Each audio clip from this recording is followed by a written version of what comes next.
De toda la farmacología cardiovascular, una de las grandes y más importantes partes es los diuréticos en falla cardíaca. Es uno de los más relevantes puntos. Entonces nosotros vamos a comenzar por allí. Falla cardíaca, que ustedes le conocen como insuficiencia cardíaca, es el sinónimo, ¿ok? Entonces quería empezar con esta frase. No importa lo lento que vayas, siempre y cuando no te detengas, ¿no? Eso lo decía Confucio y yo siempre les digo a mis alumnos, la medicina no es una carrera y la especialidad y la subespecialidad, todo lo que sigue. No es una carrera de 100 metros planos de velocidad, es un maratón, es algo de constancia. Entonces va a haber momentos en los cuales tú estés en el pico, va a haber momentos cuando caigas, pero lo importante es que tú sigas adelante, ¿ya? Eso es lo importante, ¿ok? No es velocidad, sino es tiempo. Entonces comenzamos.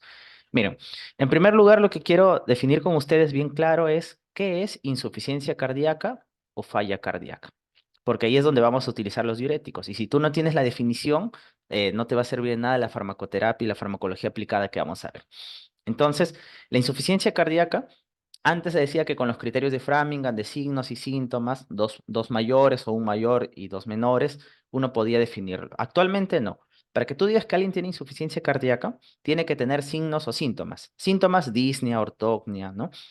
Signos, edemas, pero no solo eso, tienes que tener alguna anormalidad del corazón estructural o funcional. Es decir, por ejemplo, que tú le hagas una ecocardiografía y lo veas cardiomegalia, estructural. Que tú le hagas una prueba de ecoestrés, supongamos, y deja de funcionar el corazón, funcional. Entonces uno, necesito entonces, uno, signos o síntomas. Dos, ¿qué va a necesitar? Algún daño estructural o funcional del corazón. Y tres, voy a necesitar que se hayan elevado los péptidos natriuréticos, que es el NT pro BNP, o sea, ahora lo usamos mucho, o el BNP, cualquiera de los dos, o que yo tenga evidencia de congestión. ¿Cómo puedo saber que el paciente está congestionado? Porque le hice una eco y veo que en el pulmón hay líneas B, que es de congestión. Le hice una eco y veo que la vena cava está dilatada, ¿no? Le hago una radiografía y veo que el paciente, el pulmón está en alas de mariposa. Entonces son tres aspectos, signos y síntomas, alguna evidencia de daño estructural o funcional y además que el paciente tenga o péptidos elevados natriuréticos o evidencia de congestión, cualquiera de estos dos, ¿ok? Y esto de los péptidos natriuréticos para algunos puede ser nuevo, para otros no. ¿Qué son los péptidos natriuréticos? Ustedes tienen que recordar algo rápido, algo breve, ¿ya? De la fisiopatología de la insuficiencia cardíaca. La insuficiencia cardíaca se produce porque hay una anoxa, algún daño, por ejemplo, un infarto, que la causa más frecuente de insuficiencia cardíaca es la cardiopatía isquémica, y eso genera que tu corazón esté disfuncionante. Empieza a fallar el corazón, ¿no? Empieza poco a fallar, a fallar, a fallar, y entonces, ¿cómo dice, cae tu gasto cardíaco, ¿no? Por este infarto, por esta noxa. Entonces, ¿cómo tu corazón va a empezar a otra vez reponerse? El corazón dice, tengo que activar ciertas hormonas, ciertos mediadores que le den más fuerza al corazón. Entonces quiero que me entiendas, te da un infarto, te da una arritmia, alguna noxa. Baja tu fuerza de tu gasto cardíaco, lo que inyectas. Entonces tu corazón dice, ¿cómo compenso esto? Tengo que activar algún mediador que me dé más fuerza. Y ahí es cuando el corazón eleva la adrenalina. Todo tu cuerpo eleva adrenalina, todo tu cuerpo eleva noradrenalina, le da fuerza al corazón. Aumenta tu presión, le da angiotensina 2, le da más aldosterona. Mira todo lo que activa para poder otra vez recuperar esa fuerza. Y con eso compensa. Pero ¿cuál es el problema de la insuficiencia cardíaca? Que a largo plazo, todos estos mediadores que inicialmente parecían buenos, a largo plazo, ¿qué son? A largo plazo, todo lo que inicialmente compensaba se vuelve malo. A largo plazo, la adrenalina, la noradrenalina, angiotensina 2, la aldosterona, se vuelve malo. ¿Por qué? Porque genera una hipertrofia patológica. Hace que tu corazón crezca, insuficiencia cardíaca, cardiomegalia, hipertrofia excéntrica o concéntrica, pero es patológica. O sea, crecen todo deformes, hipertróficos, sin neovascularización, los cardiomiocitos y al final el corazón termina fallando y generando insuficiencia cardíaca. ¿Ok? Entonces, eso quiero que tengan. ¿Y cuál es el único, a ver chicos, y eso me gustaría que participen, el único mediador que va a querer proteger al corazón? Porque si tú te das cuenta, la adrenalina, noradrenalina, angiotensina 2, aldosterona, trata de compensar, pero luego es malo, porque lo hipertrofia el corazón. ¿Y cuál es el único mediador, y los leo en el chat, que podría tratar de evitar esta hipertrofia, trata de evitar toda esta reabsorción de sodio, trata de evitar la hipertensión, la remodelación, todos los daños? ¿Quién me dice cuál es la hormona del cuerpo o el mediador que trata de evitar toda este daño, este estrés al corazón, el que trata de evitar la insuficiencia cardíaca? Los leo chicos, para que sea bastante participativa esta charla, ¿no? La aldosterona, si ustedes ven, acá la dibujé, la aldosterona es dañina, date cuenta. La aldosterona y todos estos mediadores como adrenalina, noradrenalina, angiotensina aldose, aldosterona, endotelina, todos le aumentan la fuerza un momento, pero luego lo hipertrofian. Claro, muy bien Franz, muy bien Luis. El único o el principal que trata de evitar que ese corazón se hipertrofie, se remodele, haga insuficiencia cardíaca son los péptidos natriuréticos.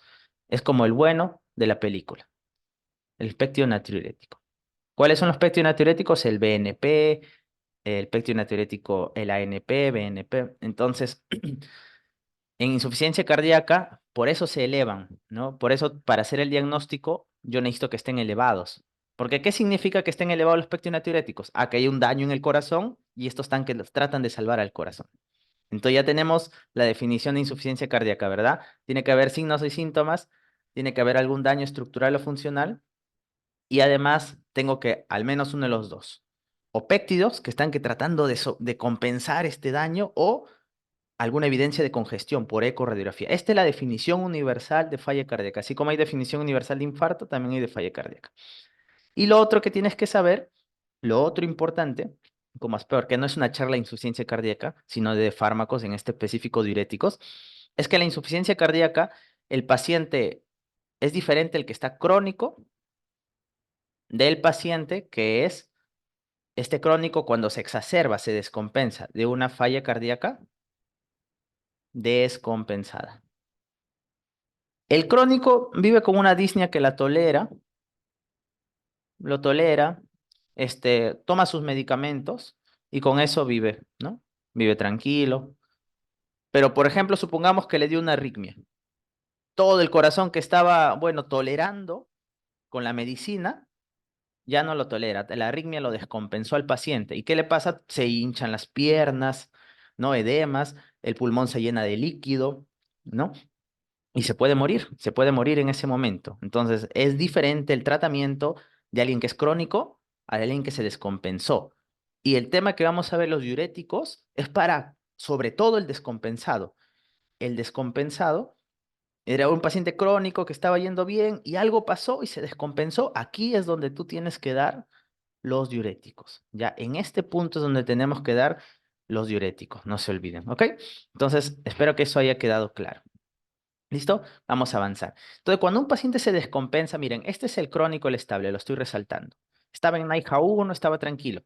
Le da una arritmia, le da un infarto, se infectó por alguna infección, dejó de tomar su medicina. Hace poco tuve un paciente que fue su cumpleaños y se metió una borrachera, o sea, pura cerveza, no tomó así de su medicina y pues se congestionó. O sea, dijo, no, es mi cumpleaños, no me voy a permitir eso, pero se descongestionó, se empeoró. Y ahí no era la primera vez. Nosotros en el hospital, ¿qué tenemos? Tú con los diuréticos, con este medicamento que vamos a ver hoy, lo tratas de volver otra vez a la normalidad, pero nunca llega a estar como antes, date cuenta. Cuando lo recuperaste, nunca estuvo como antes. Si otra vez se descompensa, nunca regresa al valor que empezó, ¿te das cuenta? Hasta que en algún punto se va a descompensar y el paciente va a morir o va a requerir trasplante. El caso que les comento, el del cumpleaños, ya estaba por acá, se descompensó y ya no se pudo recuperar el paciente, se intubó y como no tenía edad para trasplante, más de 65 años en el Perú no se trasplanta, porque el único centro trasplantador cardíaco es el INCOR donde estoy haciendo la especialidad, más de 65 años por protocolo no se trasplanta y el paciente falleció. Entonces, acá las descompensaciones matan, por eso los diuréticos evitan que el paciente se descompense. Y si tú lo descompensas, el diurético lo va a recuperar el paciente, ¿ya? Entonces, ¿cómo sé que se va a descompensar? Se congestiona. Congestiona es que se llena de líquido el paciente. Entonces, ¿qué es una congestión? Son los signos y síntomas por la acumulación de líquido. Ahí va a funcionar el diurético. Mira la tercera oración. Los diuréticos cuando hay demasiado volumen, van a ayudarnos. Ahí nos ayuda el diurético. Cuando el paciente se congestiona, hay demasiado volumen, ahí nos ayuda el diurético, no te olvides. Pero acuérdense ustedes algo. Nosotros estamos acostumbrados a pensar que cuando un paciente se congestiona, le vemos edemas. Pero por si acaso, para que alguien tenga edemas, tiene que haber retenido al menos 3 litros de líquido en su cuerpo. O sea, si el paciente retiene 2 litros, tú no vas a ver edemas. Para que tú veas edemas, tiene que tener al menos 3 litros. Por eso, lo que primero cambia cuando alguien empieza a retener líquidos es el peso. Cuando tú quieras saber si tu paciente con insuficiencia cardíaca está congestionándose, el peso, clínicamente el peso. Y antes que el peso se ve la ecocardiografía y otros valores, los pectios natriuréticos, ¿no? Pero ojo un dato, la mitad de pacientes se descompensan, hacen falla aguda, y no aumentan de peso. La mitad no aumentan de peso. Si bien el peso es más precoz que los edemas, la mitad no va a aumentar de peso cuando se va a descompensar. Y esto tiene una explicación y que ya les voy a decir más adelante. Ahora, cuando un paciente se descompensa, ¿por qué puede ser? La exacerbación es la causa, es el patrón más frecuente de descompensación. ¿Qué es la falla cardíaca agudamente descompensada? Este es un paciente crónico que hubo algún factor, supongamos, no tomó su medicina, le dio una infección y se descompensó. La mayoría de pacientes que vienen en falla aguda o insuficiencia cardíaca aguda, la mayoría son crónicos que hubo un factor que los descompensó. Esa es la mayoría. Algunos de ellos van a ser otro tipo de falla aguda, que no es el crónico que se descompensa. Algunos de ellos, por ejemplo, vemos que hacen edema pulmonar cardiogénico, que puede ser por hipertensión o edema pulmonar hipertensivo. Otros van a ser una falla del ventrículo derecho, solo el ventrículo derecho. Otros van a llegarnos en shock cardiogénicos. Pero la mayoría es, y donde los diuréticos nos van a servir es acá, el crónico que se descompensa, ¿ya? Y acá estas diapos, y si desean las diapos, pueden escribirnos a nuestras redes o al número. Miren, cuando un paciente llega a insuficiencia cardíaca aguda, fue un crónico que se descompensó, le dio un edema pulmonar agudo que fue brusco, fue solo el ventrículo derecho el que falló, o shock cardiogénico, ¿ya? Y esto es importante, chicos. Por ejemplo, yo diuréticos, alguien que está chocado, ¿te sirve de algo darle diuréticos? O sea, alguien que está chocado, que tiene hipotenso, si tú le das diuréticos, le vas a hacer orinar, va a perder más volumen y se va a hipotensar más. Acá el diurético, por ejemplo, si yo tengo una insuficiencia cardíaca que se chocó, no me sirve. ¿Qué tengo que hacer en un shock? Y es otro tema que vamos a ver en otra oportunidad. En un shock lo que tengo que usar es vasopresores para subir la presión e inotrópicos para mejorar la perfusión cardíaca. Y al último, los diuréticos, después de esta, hay una frase en cardiología muy importante. Al paciente primero calientas, luego secas. Significa que a cualquier paciente, lo que primero tienes que hacer es recuperar la perfusión. Primero caliéntalo, con vasopresores, inotrópico, volumen. Luego secas. Después que ya recuperaste la perfusión, recién le vas a dar diuréticos. ¿Ok? Si es falla de ventrículo derecho, usualmente estos pacientes no requieren tampoco diurético, porque acá estos pacientes hacen mucha hipotensión, mucho bajo gasto y básicamente estos pacientes cuando hacen falla del ventrículo derecho más bien requieren volumen. El ventrículo derecho para que otra vez mejore requiere volumen y si no mejora con volumen ya requiere inotrópico. Diurético casi no. ¿Te das cuenta? Mira, si es shock, no vamos con diurético, vasopresor inotrópico. Si es falla del ventrículo derecho, vamos por volumen y luego inotrópico. Diurético no.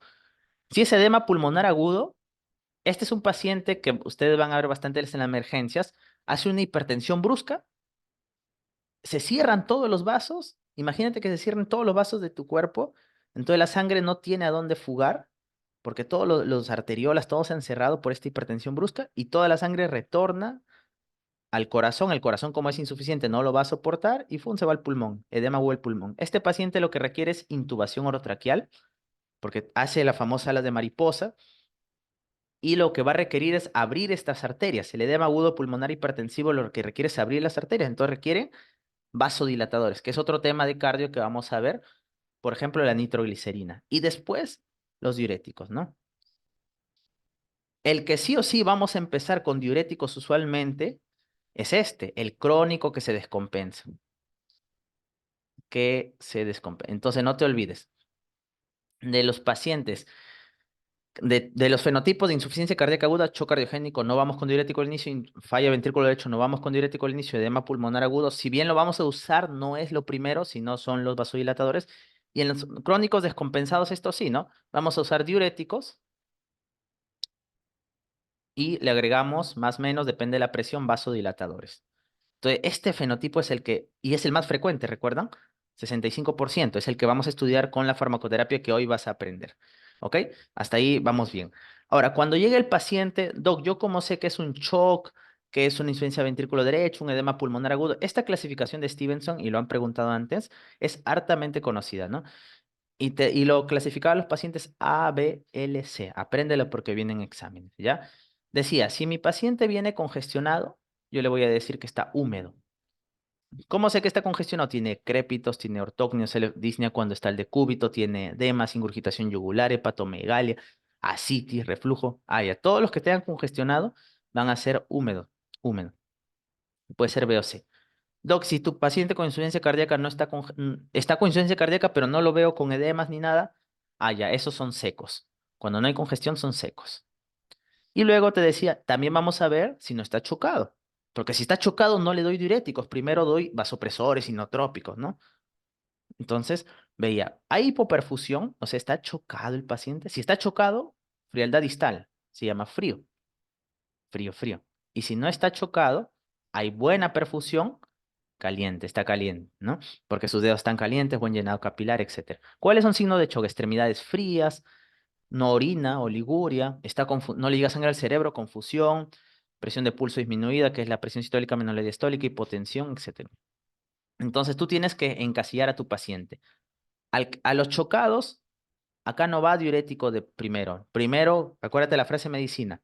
Los fríos, ¿qué hago? ¿Qué hago? Primero caliento, luego seco. Primero se dan vasopresores inotrópicos o volumen, depende, y luego ya recibís mis diuréticos. No va diurético. Al que está seco, ¿le voy a dar diurético? No, pues tampoco. El fenotipo de Stevenson que empieza con diuréticos son estos, los calientes y húmedos. Ahora, y acá uso diuréticos y vasodilatadores, ¿ya?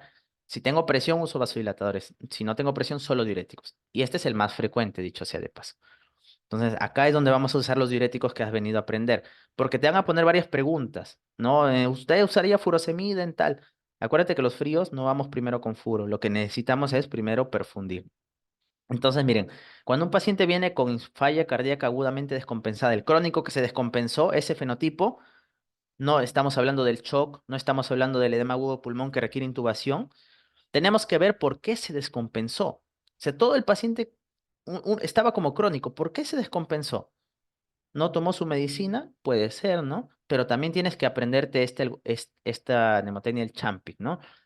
La sede coronario hizo un infarto, entonces le trato la insuficiencia cardíaca, pero también tengo que abrir la arteria. La H ha hecho una hipertensión, hay que bajarle la presión con vasodilatadores. La A de arritmia, hay que manejar la arritmia, la fibrilación, la taquicardia ventricular mecánica, hizo una rotura de algún tabique, algo. Ha hecho un tromboembolismo pulmonar, hay que lisarlo. Tiene una infección, hay que darle antibiótico, un taponamiento. O sea, tú tienes que, no es solo darle diurético a la insuficiencia cardíaca descompensada, hay que ver por qué se descompensó con el algoritmo Champy. C coronario, H hipertensión, A de arritmias, M de mecánicas, P de pulmonar, tromboembolismo pulmonar, I de infección y T de taponamiento. Y ya luego tú tienes que no solo dar diurético, sino tratar el factor descompensante. ¿Ok? Si tú no encuentras factor descompensante, probablemente se llama empeoramiento de falla cardíaca, que es que progresó la enfermedad, porque la falla cardíaca es incurable y al final va a progresar y el paciente o va a requerir trasplante o va a requerir un dispositivo mecánico. ¿Ok? Entonces, mira, ya acercándonos directamente al tratamiento de la insuficiencia cardíaca, los diuréticos, mira, hace 40 años y actualidad.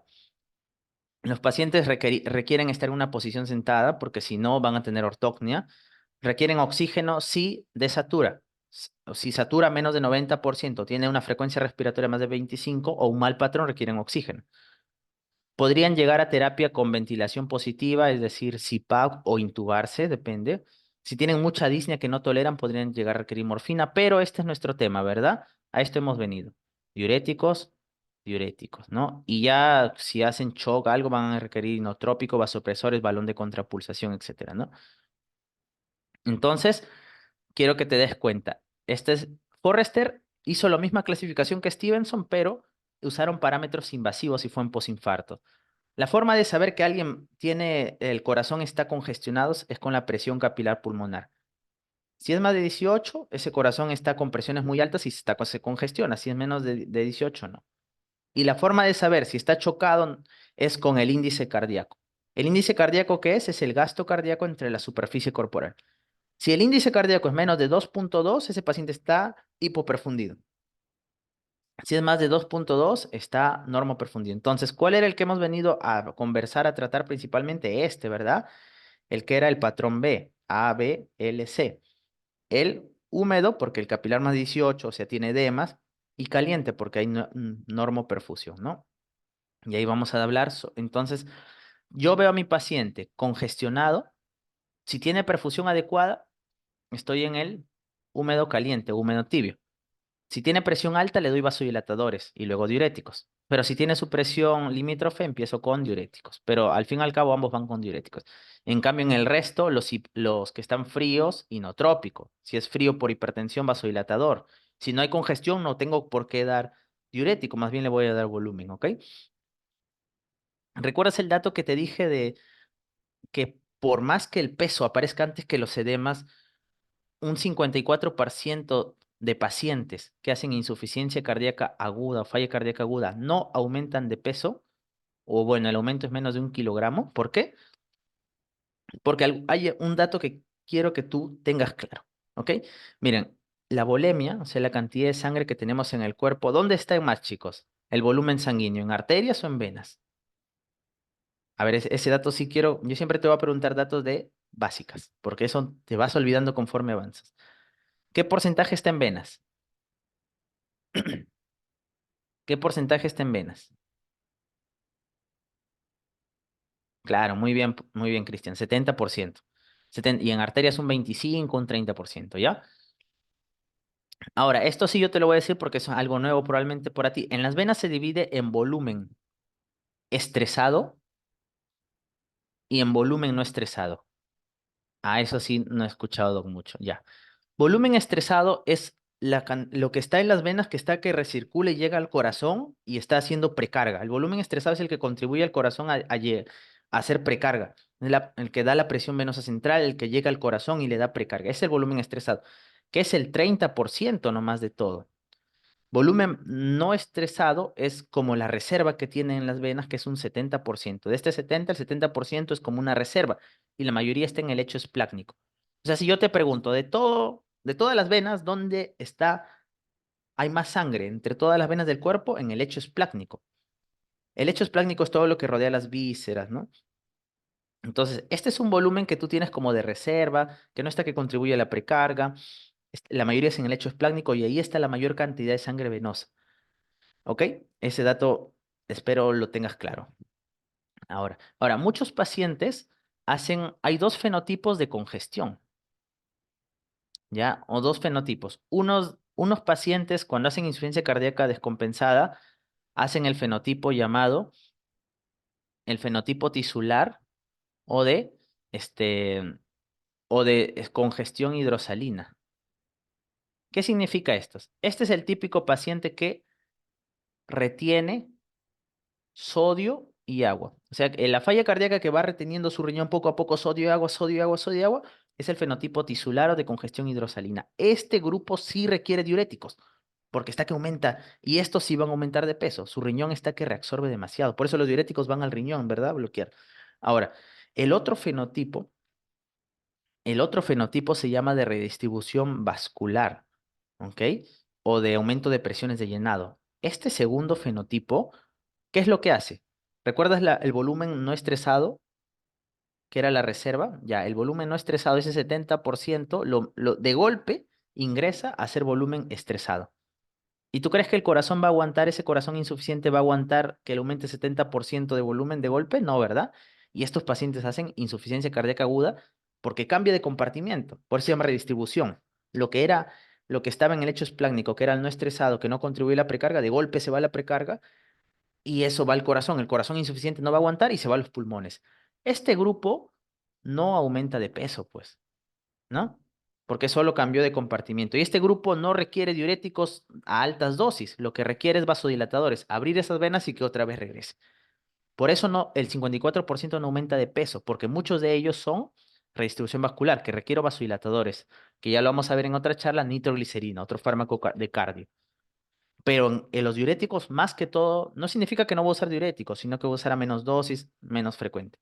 Pero el que es sobrecarga, el fenotipo tisular de congestión hidrosalina, de sobrecarga de volumen, que retiene, el que aumenta de peso, el que retiene sodio más que agua, porque es más que todo sodio, ese es el que más requiere diurético. Y es el que necesito que tú trates, ¿ok? Muy bien, y acá te lo tengo claro, ¿no? Mira, el que retiene sodio, el que hace edemas, hace ascitis, derrame pleural, ese se llama congestión tisular por cambio de, por retención de sodio, aumenta de peso, ¿verdad? El que es el que más va a requerir diuréticos, pongo la de ahí. El otro fenotipo, el de aumento de presión de llanado redistribución, que pasó de no estresado a ser estresado de golpe, este que más requiere vasodilatadores como la nitroglicerina, y este no te hace tanto edema, sino el problema es más pulmonar. Ya, el problema es más pulmonar, ¿ok? Ahora, ¿yo cómo sé que mi paciente está con congestión? ¿Qué le tengo que mirar? La vena yugular. Si mide más de 8 centímetros, otros dicen más de 6, pero con más de 8 sí o sí, está congestionado. Si tiene hepatomegalia, está congestionada. Si tiene edemas, congestionado. Si a los 6 minutos camina menos de 300 metros, está congestionado. Si los pectios natriuréticos aumentan, el BNP más de 100 y el NT-proBNP más de 400, congestionado. Cardiomegalias. Veo, en la radiografía veo ya la redistribución de flujo, líneas B de Kerley, la vena cava se dilata más de 21 milímetros, el pulmón tiene más de 30 líneas B por eco, todo esto me dice congestionado, por eso te lo dejo acá, ¿ok? Entonces vamos a empezar con los diuréticos, ¿listo? Todo eso es para que tú entiendas en quién lo voy a usar y cómo lo voy a usar. Ahora sí, miren chicos, esto es importante. La nefrona, o sea, tú cuando vas a estudiar diuréticos tienes que repasar, ir a tu Guyton o a tu Best Taylor y repasar nefrona porque si no, no se va a entender. Acá es importante que tú conozcas lo siguiente, ¿ok? La mayoría de diuréticos no vienen por acá. Los diuréticos no vienen por el túbulo glomerular, ¿ok? Se excretan, los diuréticos se excretan en el túbulo contorneo proximal. La furosemida, la acetazolamida. El único que no es la espironolactona, pero el resto se excreta en el túbulo contorneo proximal. Y al excretarse, compiten con aniones. Por eso, y son llevados por la albúmina. Entonces, los pacientes en los cuales haya hipoliminemia no van a tener buena eficacia de los diuréticos porque la albúmina los transporta y los transportadores son acá los OAT, ¿no? Los transportadores de aniones orgánicos. Los pacientes que tengan trastornos de aniones tampoco van a tener buena eficacia de los diuréticos porque no van a poder ser intercambiados, ¿ok? Y miren, los diuréticos que vamos a estudiar básicamente vamos a verlos en el túbulo proximal. Hay dos diuréticos importantes, la acetazolamida y los inhibidores de SGLT2, ¿ya? Y la zona que más reabsorbe sodio, porque ya no es reabsorber el agua, no es importante la insuficiencia cardíaca, sino el sodio. Más dependemos del sodio que del agua, ¿ok? Entonces el 65% de sodio y en falla cardíaca el 70, reabsorbe más sodio, incluso el riñón, ¿no? Porque está activado la angiotensina 2, la adrenalina y todo. Lo normal es 65, en falla cardíaca 75. Dependen del túbulo proximal. Entonces te preguntan, zona de nefrona que más reabsorbe sodio, el túbulo contorneo proximal. ¿Cuánto aumenta en falla cardíaca? 65, 75. La acetazolamida es un diurético que ya lo vamos a ver, pero voy a acercarlo acá bastante para que lo tengas claro, la que va a inhibir a la anhidrasa carbónica. ¿Ok? Va a inhibir a la anhidrasa carbónica. De esa forma, funciona la acetazolamida. Te voy a dar más detalle cuando lleguemos ahí. Pero se inhibe la anhidrasa carbónica, no se forma, no se reabsorbe el bicarbonato y por lo tanto no se reabsorbe el bicarbonato y por lo tanto este hidrogenión tampoco se forma, entonces este hidrogenión no se intercambia por sodio y el sodio se queda acá en la luz del túbulo y se orina. Esa es la forma como funciona la acetazolamida. ¿Sí? ¿Te das cuenta? Si no funciona esta anhidrasa carbónica 2, esta es pregunta de examen. La anhidrasa carbónica que está en la luz tubular o en la membrana apical es la 4 y la que está dentro de las células del túbulo contorneo proximal es la 2. ¿Ok? Si no funciona la 2, entonces el, el ácido carbónico no se divide en bicarbonato e hidrogenión. ¿Ya? Entonces, si yo no tengo este hidrogenión, nunca se va a intercambiar por sodio. Y por lo tanto, si yo no, este sodio de acá, que tú lo vas a ver claro, como es, este sodio se va a quedar en la luz tubular y el paciente lo va a orinar. Ya, esa es la forma como funciona la acetazolamida, sobre todo bloqueando la anhidrasa carbónica tipo 2, evitando la disociación del ácido carbónico. Nunca se forma este bicarbonato, nunca se forma este hidrogenión y por lo tanto no se puede intercambiar y este sodio se queda en la luz tubular y se orina.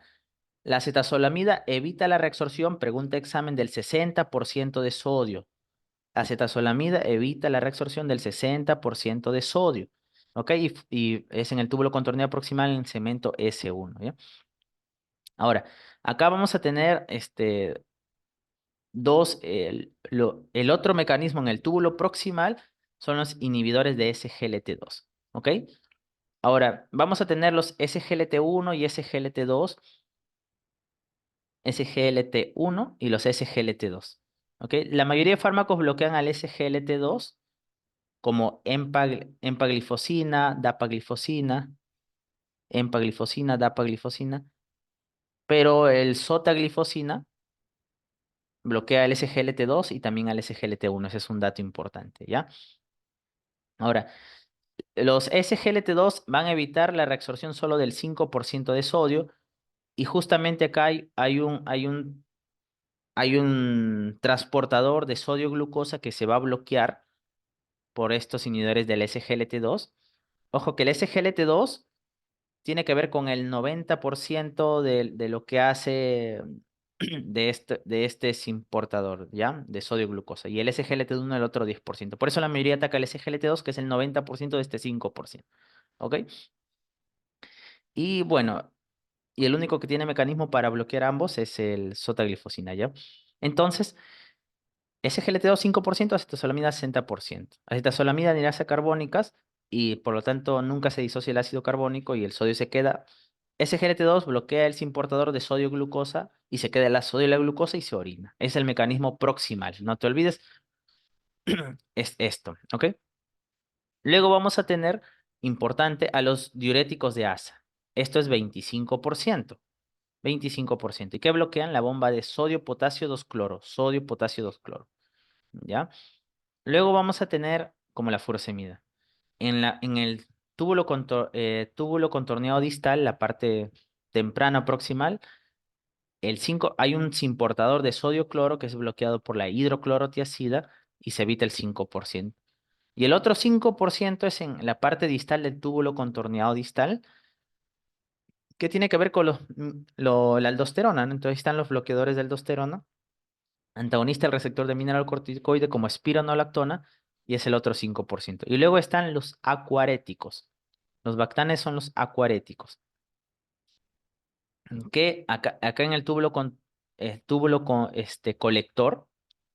colector, hay una acuaporina que es la acuaporina 2 y esta acuaporina 2 reabsorbe solo agua, y eso es bloqueado por los bactanes, ¿no?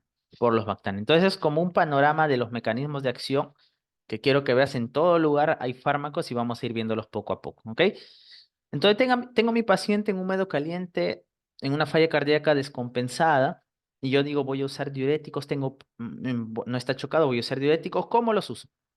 Miren, esto era lo que habíamos visto, ¿no? Viene mi paciente en insuficiencia cardíaca aguda descompensada, ¿no? Yo tengo que ver si hay sobrecarga de fluidos y también ver si hay hipoperfusión.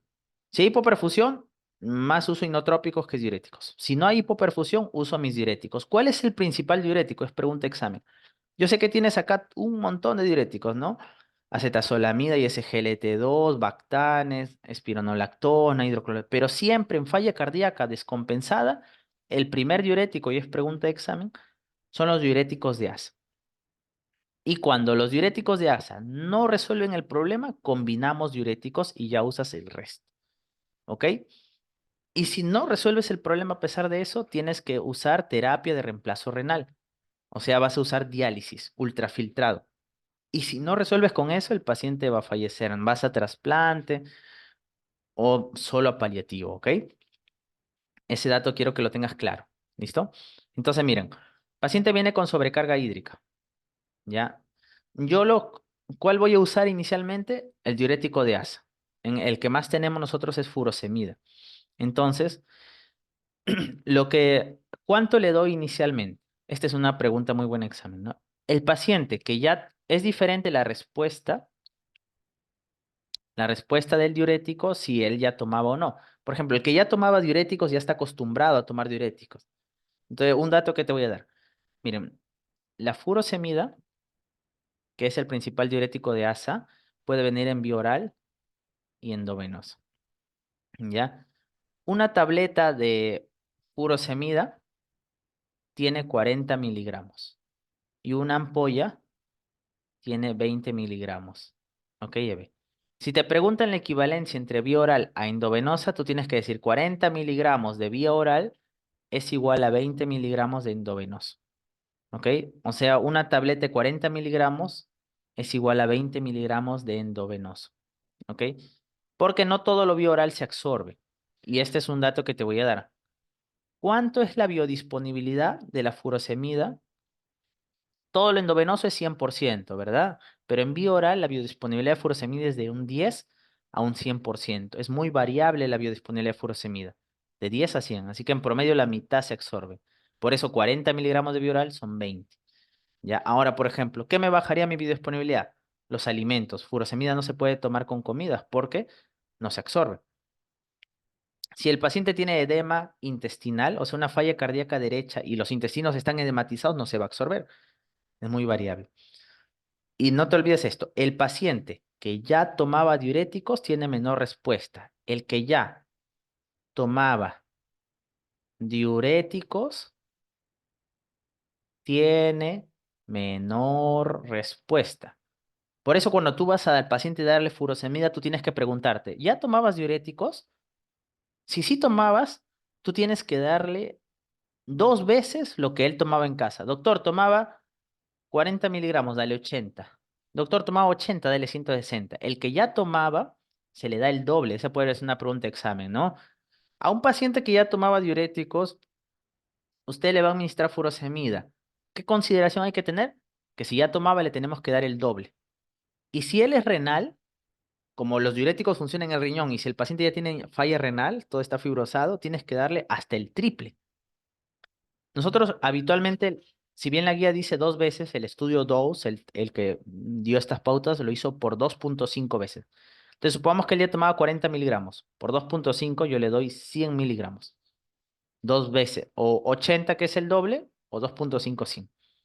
Si él no tomaba diuréticos, no, doc, yo nunca he tomado diurético, es mi primera vez.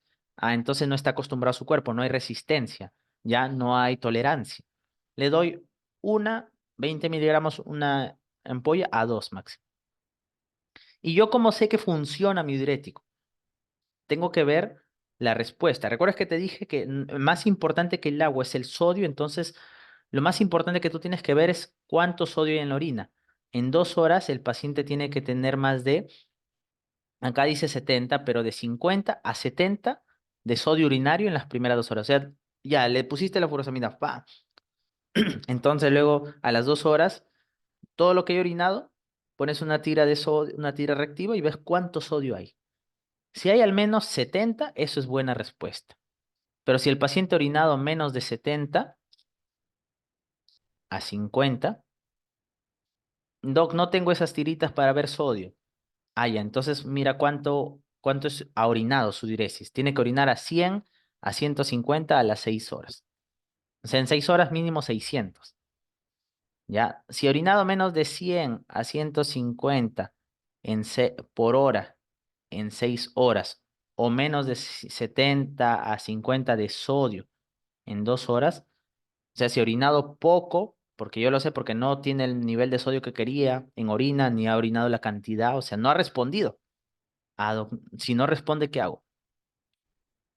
Puedes darle el doble. Supongamos que acá vino con 40, yo le di 100, no respondió, le doy 200. O sea, esa es una buena pregunta de examen, ¿no? En la furosemida, en los no respondedores, ¿qué hacemos? Duplicamos la dosis. En los no respondedores duplicamos dosis. No es nada de darle una ampolla más, una tableta más, no, se duplica.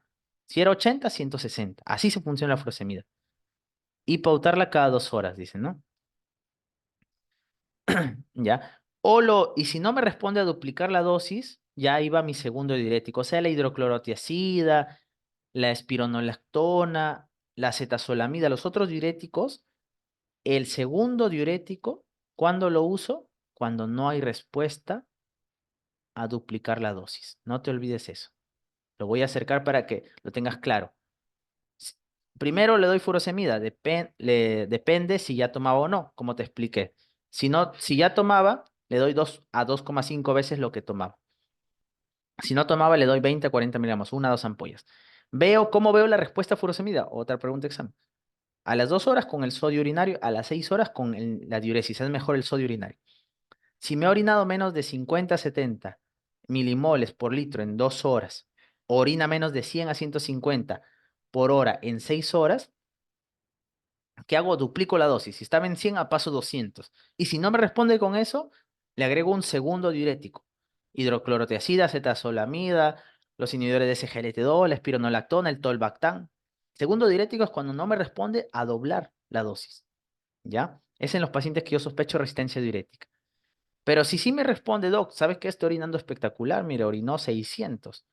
Y si tenía 70. Ah, ya. Si sí hay respuesta, ¿qué hago?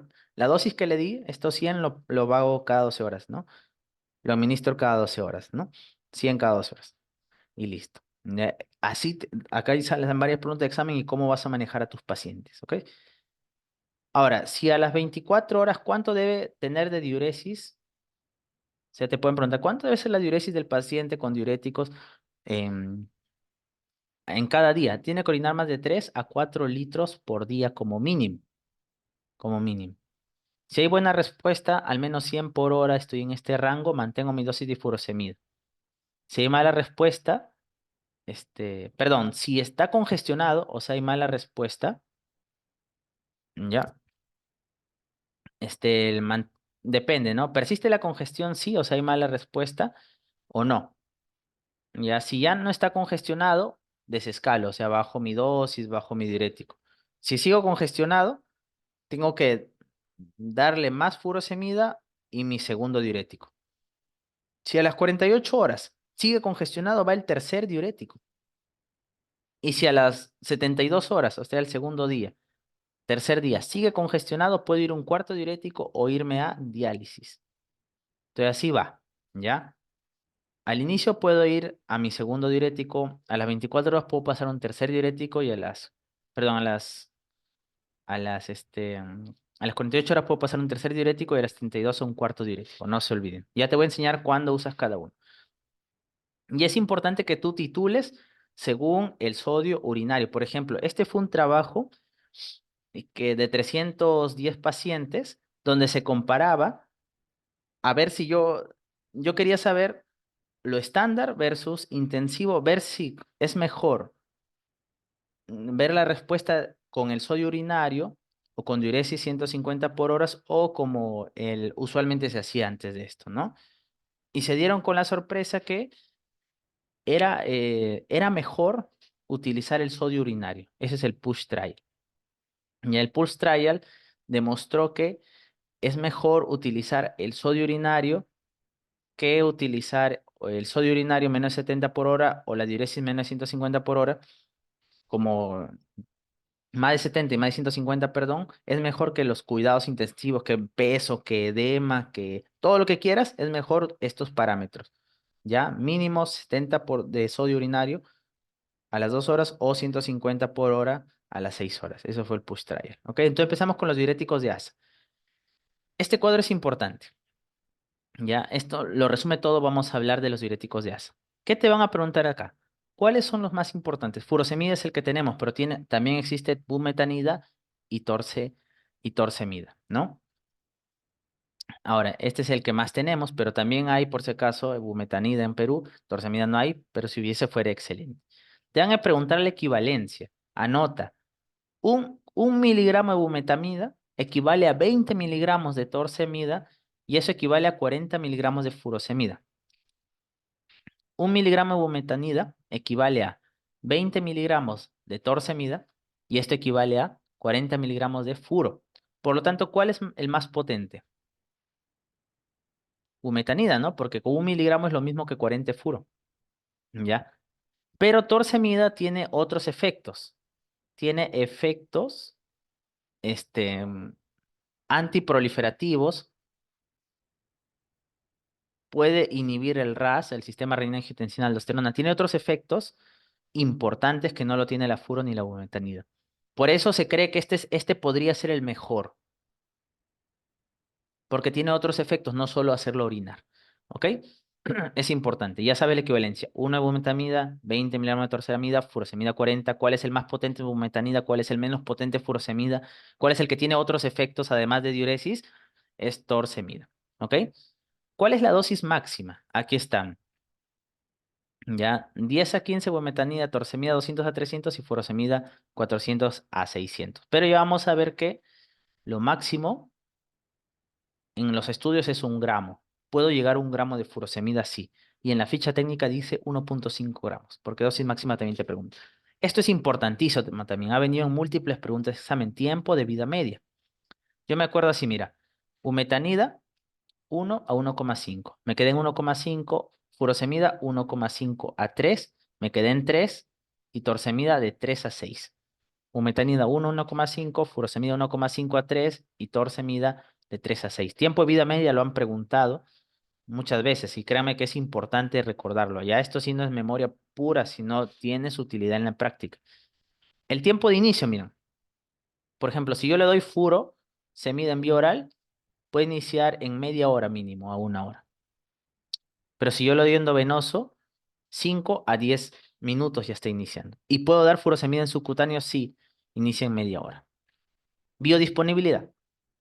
Siempre que es endovenoso, tú sabes que la biodisponibilidad endovenoso es 100%. Esto es para vía oral. En vía oral la furosemida te expliqué, es variable, 10 a 100%. Y si tienes alimentos, se reduce, no se debe consumir con alimentos, es variable. Promedio la mitad a 50, ¿no? En cambio, mira los otros, bumetanida y torsemida, 80 a 100, 80 a 100. Furo es la que es muy variable, 10 a 100. ¿Ya? ¿Se afecta por la comida? La furosemida y la bumetanida sí, la torsemida no. ¿En cuánto sodio pierde el paciente? 25%. O sea, acá hay datos que sí o sí te van a preguntar en los exámenes, ¿sí o no? Sí o sí te van a... Lo endovenoso empieza a los 5 minutos, no te olvides, pregunta examen. ¿Ya? ¿Y dónde funciona? Acá hemos dicho, ¿no? En la porción gruesa del asa ascendente de Henle, ¿ya? Entonces, y se hace perder un 25% del sodio, ¿ok? Asa ascendente Henle pierde un 25% de sodio, pero yo quiero que recuerdes algo. Antes que tenga su efecto diurético, tiene un efecto venodilatador. La furosemida tiene un efecto venodilatador. Te pueden preguntar por qué. Por prostaglandinas.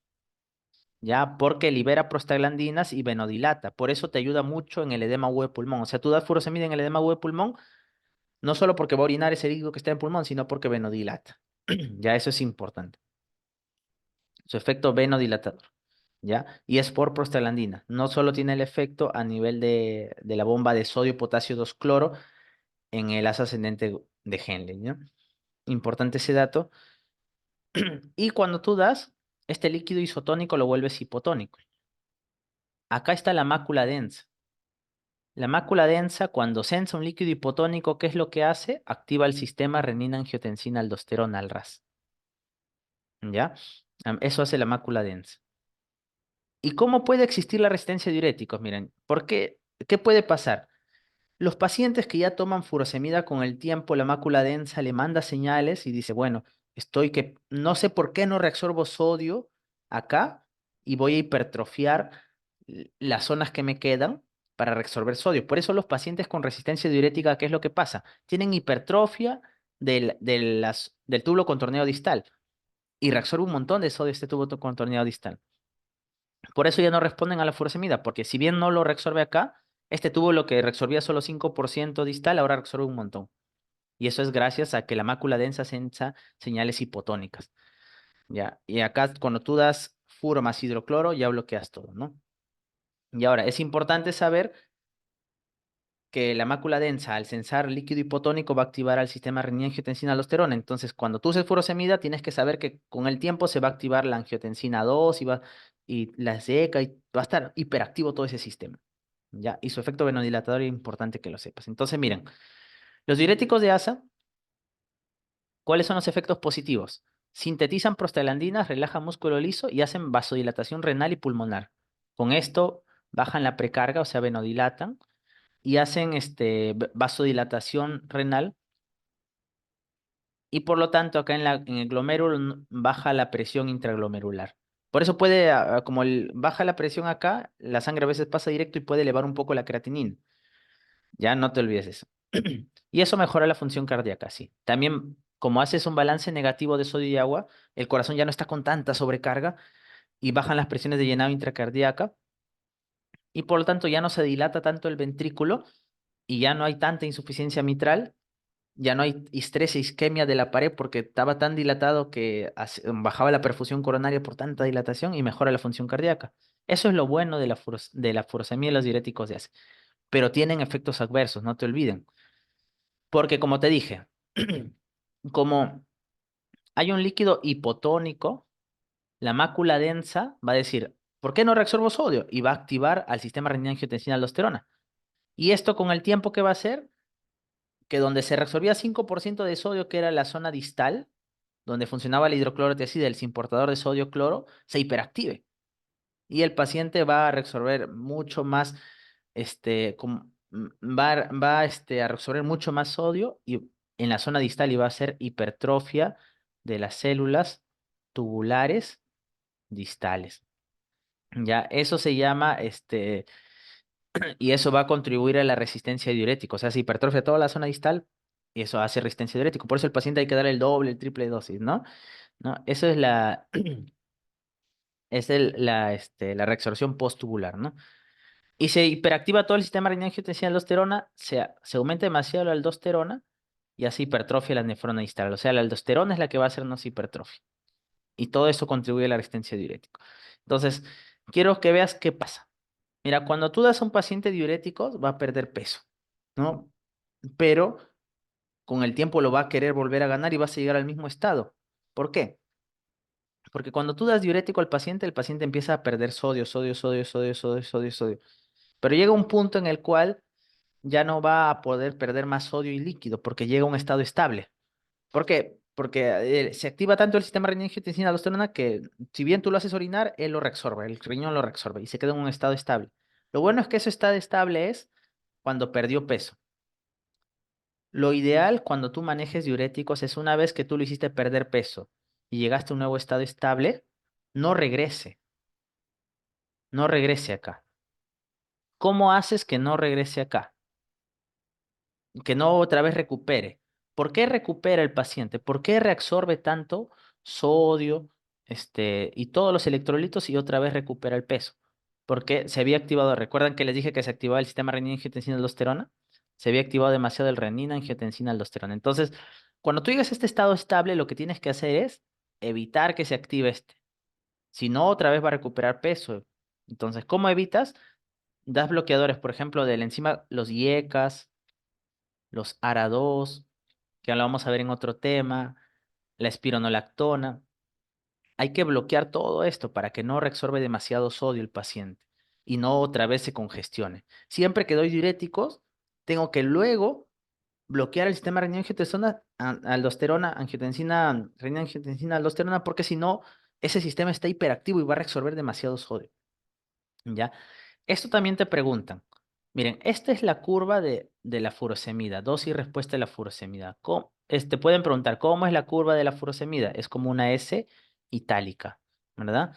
Acá en el eje de las Y está el FeNA, la fracción excretada de sodio, ¿no? Y en horizontal está la dosis de furo. Entonces, cuando tú das a más dosis, el paciente va a excretar más sodio hasta un punto que es el techo. Es el techo. Ahora, la pregunta que siempre te van a hacer es esto. ¿Cómo es la curva dosis-respuesta de la furosemida en enfermedad renal crónica? Va hacia la derecha, pero no va hacia abajo. ¿Qué significa que la curva dosis-respuesta de la furosemida vaya hacia la derecha, pero no vaya hacia abajo? Significa que yo requiero más dosis. Mira, por ejemplo, acá con 40 miligramos, supongamos, llegaba hasta acá. Pero en un paciente con enfermedad renal crónica, te van a preguntar en farmacocinética, llego a menos excreción de sodio, ¿no? Acá llegaba a lo normal, pero un paciente con enfermedad renal crónica llego a la mitad, supongamos. Pero ¿cómo otra vez llego acá? Tengo que aumentar mi dosis. Por eso en los renales damos hasta 3 veces la dosis normal. Y otra vez lo equilibré. Y al final, si te das cuenta en los renales, si yo aumento mucho mi dosis, voy a llegar a la misma respuesta. En alguien normal, como en alguien con enfermedad renal crónica, llego a lo mismo. Ya, o sea, la curva se fue a la derecha, pero al final, si yo aumento mi dosis, otra vez llego a lo mismo. Pero quiero que veas qué pasa en la falla cardíaca. Presta mucha atención. En la falla cardíaca, la curva no solo se va a la derecha, se va hacia abajo. Se va a la derecha y hacia abajo. O sea, yo por más que aumente mi dosis, nunca en una falla cardíaca voy a igualar a un paciente normal o a un renal. Nunca voy a igualar. Y eso es por un fenómeno de frenado. ¿Qué significa el fenómeno de frenado? El fenómeno de frenado es que a pesar que yo aumente la dosis de mi diurético, no consigo mayor excreción de sodio. A pesar que yo aumente la dosis de mi diurético, es como una resistente, es un mecanismo de resistencia realmente, de tolerancia. El fenómeno de frenado es básicamente que yo, a pesar que aumente mi dosis de diurético, no voy a conseguir, no voy a conseguir mayor natriuresis, ¿ya? No voy a conseguir mayor natriuresis, te preguntan, ¿no? Entonces, el fenómeno de frenado es que a pesar que yo aumente mi dosis de diurético, no voy a conseguir una mayor natriuresis. No se olviden eso, ¿ok? Es importantísimo que lo recuerdes. Ya, es una disminución de mi respuesta y eso ocurre en la falla cardíaca por resistencia diurético. Esto quiero que lo tengan claro, este cuadrito ya lo hemos conversado, pero es importante que lo tengas. La potencia, bumetanida es 40 veces más potente que la furo porque 1 miligramo equivale a 40, ¿no? Y 1 miligramo equivale a 20. ¿Ya? La biodisponibilidad, habíamos hablado furo de 10 a 100, ellos son de 80 a 100. Ya habíamos hablado que 40 miligramos de furo equivale a 20 miligramos endovenoso, vía oral. 40 miligramos equivale a 20 endovenoso, en cambio en torsemida y bumetanida, vía oral es igual a endovenoso. El pico de inicio en vía oral es casi media hora en todos, ¿no? La concentración sérica 1 hora. La absorción se afecta por comida en bumetanida y en furosemida. Tiempo de vida media, bumetanida 1 a 1,5, furosemida 1,5 a 3 y torsemida 3 a 6, ¿no? La duración, más duración de efecto tiene torsemida, no te olvides.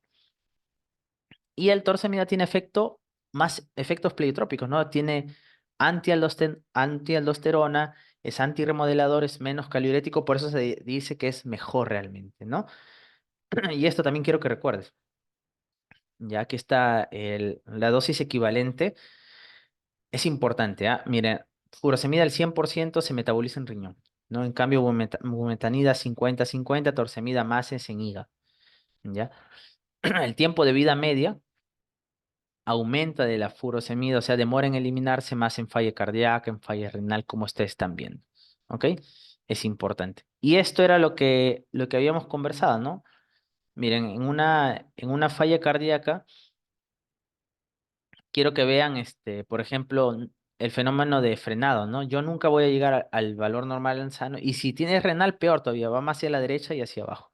Ya es importante eso. Igual acá, hay menos respuesta en los cardíacos, ¿sí? La curva se va a la derecha y hacia abajo. En cambio, los renales solo se va a la derecha. ¿Ok? No se olviden de eso, que ya lo hemos conversado. Y acá vean qué pasa con los electrolitos, ¿no? Esto es importante, mira, los diuréticos de asa básicamente te bajan todos, ¿no? Potasio, calcio de sangre, ¿no? Magnesio, hidrogeniones, por eso dan alcalosis. Todos los diuréticos dan alcalosis metabólica, excepto los antagonistas restantes de mineralocorticoides, ¿no? Y lo que sí te suben en sangre es el sodio, ¿no?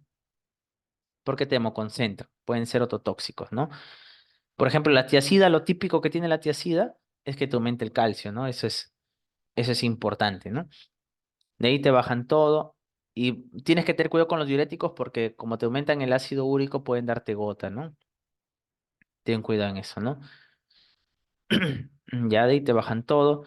La acetazolamida, ini- inhibidor de anhidrasa carbónica, es el único de ellos que quiero que veas este dato, que quiero que veas este dato. Es el único de ellos que te va a aumentar los hidrogeniones y puede darnos acidosis. ¿Continuamos? La, por lo tanto, la acetazolamida es el único que me aumenta los hidrogeniones y me puede dar acidosis. ¿Ok? Eso es importante. Los ISGLT2, que también es un grupo importante de diuréticos, ya casi no dan muchas alteraciones hidroelectrolíticas, por ahí me aumenta un poco el magnesio, sería lo típico. Y ellos me bajan el ácido úrico más bien, el resto me subía, o sea, el resto me daba riesgo de gota, ellos no, ¿no? Y bueno, no se mete mucho con el estado ácido base. Los bactanes también, como es acuarético, los bactanes son acuaréticos, es decir, ellos solo reabsorben más, evitan la reabsorción de agua en el túbulo colector distal, acuérdense. Los bactanes casi no se meten con los electrolitos, como vas a ver. Y bueno, sí, el sodio se va a incrementar en sangre porque elimina agua y se hemoconcentra, ¿no? Y los osmóticos, ahí el único que tenemos es la solución salina hipertónica, que por ser hipertónica te va a subir el sodio, ¿ya? De sodio, dense cuenta que el único que en sangre me lo baja sí o sí el sodio es la estiacidad, ¿no? De ahí el resto suelen subir el sodio. Es importante. Y algunos efectos adversos que quiero que recuerden. Diuréticos de asa, ototoxicidad. Las tiacidas pueden dar insulinoresistencia. Las acetasolamidas pueden dar acidosis, ¿no? Y pueden dar también litiasis. Los ISGLT2 pueden dar diabetes, cetoacidosis euglucémica. Aquí estaban los antagonistas receptor de mineralocorticoides, que ellos básicamente te suben el potasio, ¿ya? Pueden dar efectos como ginecomastia, y eso sería lo más importante que quiero que recuerden. Acá miran, por ejemplo, en furosemida la dosis máxima en la ficha técnica es 1,5 podría usar, pero hasta 1 gramo es lo típico, lo máximo que se han usado en estudios. Y este algoritmo me interesa bastante que lo manejen, ¿no? Mira, un paciente que estoy con 120, 160 de furosemida y sigue congestionado, estoy con dosis altas, puedo darle una tiazida siempre que no esté en hiponatremia, como clortalidol. Y si sigo congestionado, si está alcalótico, le puedo dar acetazolamida. Si está con hiponatremia, le doy Bactanes, para que reabsorba el agua, nomás se pierde y el sodio se quede, para que no haga más hiponatremia. Y si tiene hipopotasemia, puedo dar antagonista receptor de mineralocorticoides. Este algoritmo llévatelo para que sepas cuándo usar cada uno. Acetazolamida en alcalosis, en hiponatremia los Bactanes, en hipopotasemia con fiebre reducida los antagonistas receptor de mineralocorticoides. Y generalmente, a menos a que esté hiponatrémico, el segundo diurético a utilizar debería ser las tiacidas, ¿no? Como clortalidona en este caso. ¿Ok? Este de acá fue el Dose Trial. Solo te lo traigo porque este fue un trabajo que nos mostró la equivalencia que te digo, ¿no? Que 40 miligramos en vía oral es 20 miligramos endovenoso en furosemida. Y también nos mostró que el que ya toma diuréticos hay que duplicar la dosis o hasta 2,5 veces la dosis para que sea eficaz. Si tú le das la misma dosis que tomaba, no va a ser eficaz. ¿Ok? Y altas dosis nos va a ayudar a bajar la creatinina, eso también nos mostró. Ellos compararon bolo versus infusión, no hubo diferencias, no hubo diferencias. Y también no olvides que la furosemida se puede dar por subcutáneo, ¿ya? Y hay metaanálisis que han visto qué es lo mejor, a la furosemida darlo en bolo, en infusión continua o ambos, ¿no? Y ya se demostró en el Drain Trial, por ejemplo, que primero se da un bolo, o sea, una dosis alta de furosemida y luego en infusión. Esa es la mejor forma de dar la furosemida. Entonces, si tú das un bolus, una dosis alta y luego lo dejas en infusión, el paciente orina 294 mililitros más y pierde al menos 780 gramos de peso más. Eso fue hecho en este trabajo Drain Trial, donde se vio en pacientes con alto riesgo de resistencia a diuréticos y eso era lo que se demostraba, ¿no? Bolo más infusión es en los altos riesgos de resistencia a diuréticos va mejor, ¿ok? Y eso da más 2,71 veces más descongestión. Ya la biodisponibilidad ya la hemos conversado bastante. Y torsemida en los diferentes metaanálisis se dice que es mejor porque mejora más la clase funcional, disminuye las hospitalizaciones, disminuye el riesgo de nuevos eventos cardíacos, pero no todas las causas de mortalidad. Ya esto se han hecho varios metaanálisis porque tiene más efectos que te hablé, ¿no? Antialdosterónico, etcétera. Sin embargo, en el Transform Trial, que fue un trabajo el que nos mostró que 40 miligramos de furo es a 20 miligramos de torsemida y esto es a 1 miligramo de metanida, esta equivalencia sale de Transform Trial. No vio diferencias entre dar torsemida y furosemida, pero sí se sabe que tiene otros efectos y que podría ser el mejor. Sin embargo, no lo tenemos y el que más usamos es furo, pero cuando lo tengamos, es una opción considerable utilizar. Y ya saben que el problema de dar furosemida es que va a activar, hiperactivar al sistema renina-angiotensina-aldosterona. ¿Y eso qué nos va a generar? Que el paciente, una vez que tú alcances este efecto de frenado, va a reabsorber todo el sodio y agua que pueda. Por eso tienes que bloquear este sistema renina-angiotensina apenas puedas. Y otros efectos adversos de dar estos diuréticos de asa es hipocalemia, alcalosis metabólica, hipomagnesemia, resistencia a los diuréticos. Y con esta dosis, 4 miligramos por minuto, aparece la ototoxicidad. No te olvides, ¿ya? Sin embargo, los otros diuréticos son importantes porque solo el 15% de pacientes con furosemida se van a descongestionar. O sea, yo tengo que usar otro diurético más, porque solo el 15% con furosemida se van a descongestionar a los 3 días de tratamiento, ¿ya? Si hay alcalosis, acetazolamida. Si el paciente tiene hiponatremia, los Bactanes, como el tolbactán. Si el paciente tiene hipocalemia, la espironolactona. Los ISGLT2 van bien en todos los casos. Y si hay ya mucha resistencia diurética y hay hiponatremia, puedo usar la solución hipertónica y al final el ultrafiltrado. ¿Ok? Entonces, eso es importante. Entonces, vamos a hacer un resumen. Cuando el paciente llegue, em, yo qué tengo que ver, si no usaba diuréticos, le doy 1 a 2 ampollas de furosemida. Si ya usaba diuréticos, al menos 2 veces la dosis. Y si es renal, hasta 3 veces. Luego veo, a las 2 horas, orina más de 50 a 70 y a las 6 horas más de 100 a 150. Si estoy en rango, mantengo mi dosis de furosemida, que es mi diurético de elección, cada 12 horas. Si no responde, tengo que doblar la dosis y si no me responde a eso, tendría que ir a un segundo diurético. ¿Cuánto a las 24 horas debe orinarme? Al menos 3 a 4 litros. Si me orina menos de eso, a las 48 horas puedo ir al tercer diurético y a las 72 horas al cuarto diurético o ultrafiltrado. ¿Ok? Y no se olviden eso, ¿ok? Y eso es lo más importante que quería dejarles. ¿Cómo se va a definir resistencia a diuréticos? Es el paciente que tiene incapacidad de eliminar el exceso de líquido a pesar de usar una alta dosis de diurético de asa, con un FeNA menos de 0,2% o eliminar menos de 90 milimol de sodio en 72 horas después de dar 100 miligramos de furosemida o 2 veces al día o equivalente. ¿Ok? Eso es importante. Hay varios parámetros para resistencia a diurético, chicos, acá les dejo, pero lo que quería mostrarles ha sido básicamente eso. ¿Ok? Y el segundo diurético.